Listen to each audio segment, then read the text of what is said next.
pourquoi est-ce que les entreprises de forage ne respectent pas toujours les résultats d'analyse d'études du sol donnés par les géophysiciens et les géologues? C'est de ça que je vais parler avec toi aujourd'hui.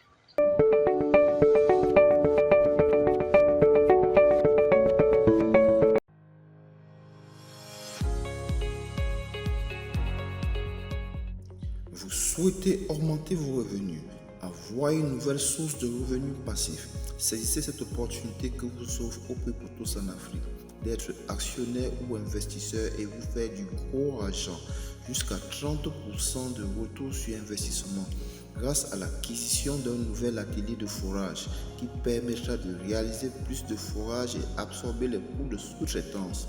Pour plus d'informations, contactez-nous au plus 237 695 873 862 ou par WhatsApp au plus 237 654 321 849 ou alors aller sur la plateforme d'investissement www.invest.optous.com. Investir dans le forage d'eau, c'est sauver des vies. Bonjour les amis et bienvenue dans la chaîne des donneurs de vie OP pour tous en Afrique. Je suis Constantin Sarr Lognan, promoteur et chef d'entreprise. Si tu es nouveau dans cette chaîne, je te conseille de cliquer pour t'abonner et de cliquer sur la cloche de notification pour ne manquer aucune pépite de ce genre. La vraie raison pour laquelle est-ce que les foreurs ou les entreprises de forage ne respectent pas toujours ce que le géophysicien dit, c'est simplement parce que la réalité, c'est lorsqu'on est en train de forer. C'est pendant qu'on fore qu'on découvre exactement ce qu'il y a dans le sol. Voilà la vraie raison. C'est pendant qu'on fore qu'on saura si l'altération dont le géophysicien a dit a exactement telle épaisseur et la roche a exactement telle épaisseur. On a des venues d'eau à telle profondeur, ainsi de suite. Vous êtes nombreux à nous contacter et nous dire mais vous avez foré et vous n'avez pas fait la profondeur que le rapport d'étude disait. Pourquoi vous faites ça? Vous nous devez telle profondeur. C'est-à-dire, le géophysicien a dit il faut forer maximum 120 mètres par exemple. Et maintenant, dans son rapport, ce que le client ne regarde pas souvent, c'est qu'il dit bien, il y a une première venue d'eau, ou il y a une première fracture à 35 mètres. Il y a une deuxième venue d'eau à 60 mètres. Et il y a une troisième venue d'eau entre 80 et 90 mètres. Mais il conseille de forer maximum 120 mètres. Le client porte juste son attention sur la profondeur maximale qu'a conseillé le géophysicien. Mais c'est une erreur. C'est une erreur. Parce que lorsque l'entreprise de forage vient forer, ce qui l'intéresse, ce n'est pas le métrage, ce n'est pas la profondeur, c'est la quantité d'eau. C'est la quantité d'eau que vous pouvez avoir. Donc, lorsqu'ils sont en train de forer pour le forage au marteau fond du trou, donc en utilisant l'atelier camion, lorsqu'ils sont en train de forer et ils voient comment l'eau jaillit, la quantité d'eau qui jaillit pendant qu'ils sont en train de forer, c'est ça qui les permet de décider s'ils s'arrêtent ou s'ils continuent. C'est ça que vous devez comprendre, les amis. Pendant qu'on est en train de forer, c'est là où on prend la décision. Et l'erreur que vous faites souvent, c'est que vous ne lisez pas de fond en comble le rapport du géophysicien.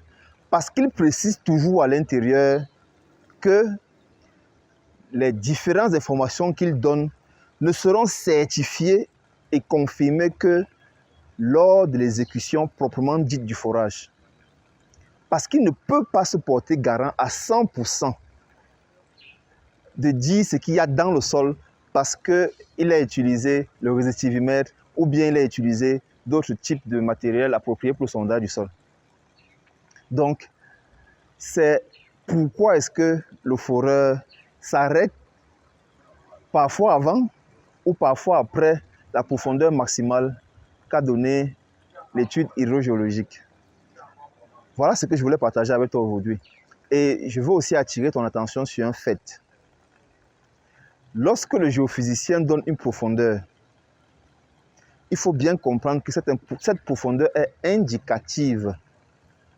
La profondeur est indicative parce que pendant l'exécution du forage même, le foreur peut aller au-delà de cette profondeur ou bien s'arrêter avant la profondeur. Parce que l'objectif, c'est d'avoir de l'eau. L'objectif, c'est d'avoir une nappe d'eau qui pourra satisfaire tes besoins. Et comme on l'a fait dans les anciennes vidéos, la nappe d'eau qu'on veut capter est fonction de l'utilisation que tu veux faire de ton forage. Si tu veux faire un forage industriel, lors du développement, il saura quelle est la bonne nappe.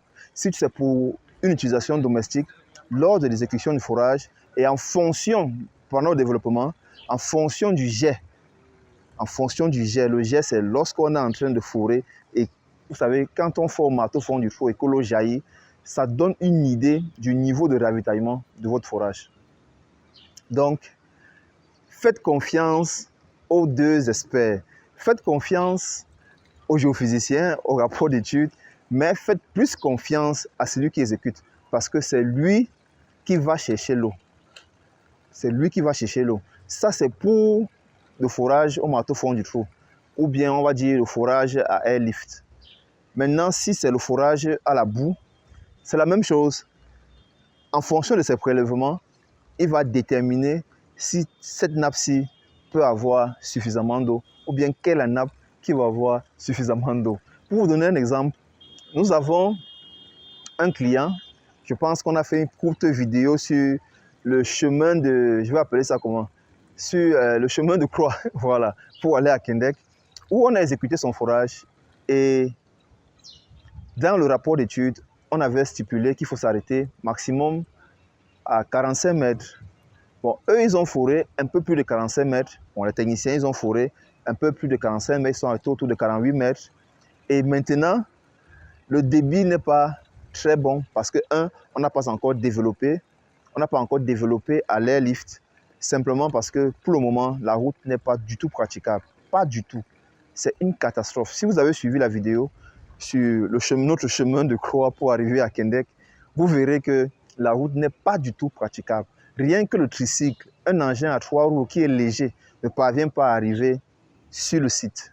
Donc imaginez donc un pick-up qui va transporter un compresseur ou bien un camion pour avoir accès à ce site-là, pour pouvoir développer le forage. Et c'est ainsi donc que le client, lui, il nous dit, mais les techniciens ont foré plus que ce qui est prévu dans le rapport. C'est normal. Ce qui est prévu dans le rapport, c'est ça qui est son référentiel. Mais ce qu'il ne sait pas, c'est que c'est celui qui fore qui détermine exactement à quelle profondeur il doit s'arrêter en fonction du prélèvement autant pour moi ou en fonction du jet d'eau selon le type de foration qu'il est en train d'opérer.